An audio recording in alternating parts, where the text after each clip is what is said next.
Good day, viewers, and welcome to my latest video. Welcome to Jehovah's Witnesses Questions Answered. I'm Brian, and I've never been a Jehovah's Witness, but I enjoy talking with them, and I'm enjoying talking with you.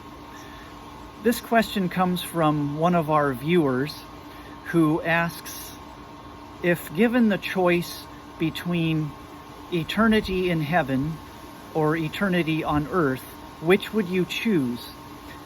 And I suspect that this is a Christian with this question being asked of Jehovah's Witnesses.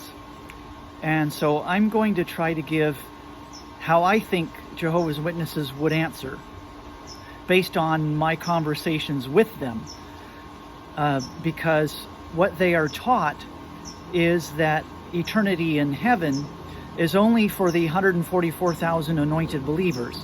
The rest of the believers, what they call the great crowd, will experience paradise on earth forever. So if you were to ask a Jehovah's Witness, and this would be a good question for them, if given the choice, what would you prefer, eternity in heaven or eternity on earth? And I am sure that their immediate answer will be, I would prefer eternity on earth.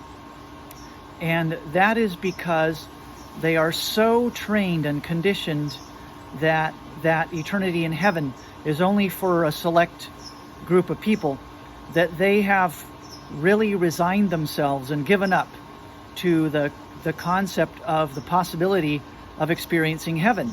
And they've accepted that they will be on the earth for eternity. And so I don't know if you're familiar with Aesop's fables.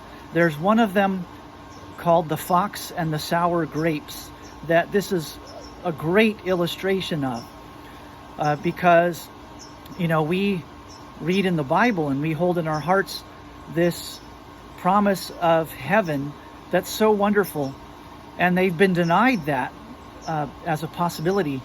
And so they've resigned themselves to eternity on earth. And so when they look at heaven, they say, oh, no, I prefer eternity on earth, because that was God's original plan. He wanted to restore the paradise of Eden so we could experience paradise on earth forever. That's what we're designed for. And so they look upon heaven as kind of that fox looked upon the grapes that he had so wanted. And when he couldn't get them, he said, well, there were probably just sour grapes anyway. And so this is an example of sour grapes. And I like to, in talking with Jehovah's Witnesses, I like to share with them about the criminal that was killed, that was crucified next to Jesus, and the promise that Jesus made to him, where Jesus told him, you will be with me in paradise. And actually he said, today you will be with me in paradise. And the Jehovah's Witnesses place the comma in a different spot because the punctuation is not inspired. So they say, Jesus said, I tell you today, comma, you will be with me in paradise. And that's a whole nother topic for discussion. But even if we accept their translation of that verse and say that Jesus said, I tell you today, comma, you will be with me in paradise, I point out that Jesus said, you will be with me. He promised that to that criminal. You will be with me. And I like to point out to my Jehovah's Witness friends that to me, the location is secondary. I care less about where it will be, whether heaven or on earth.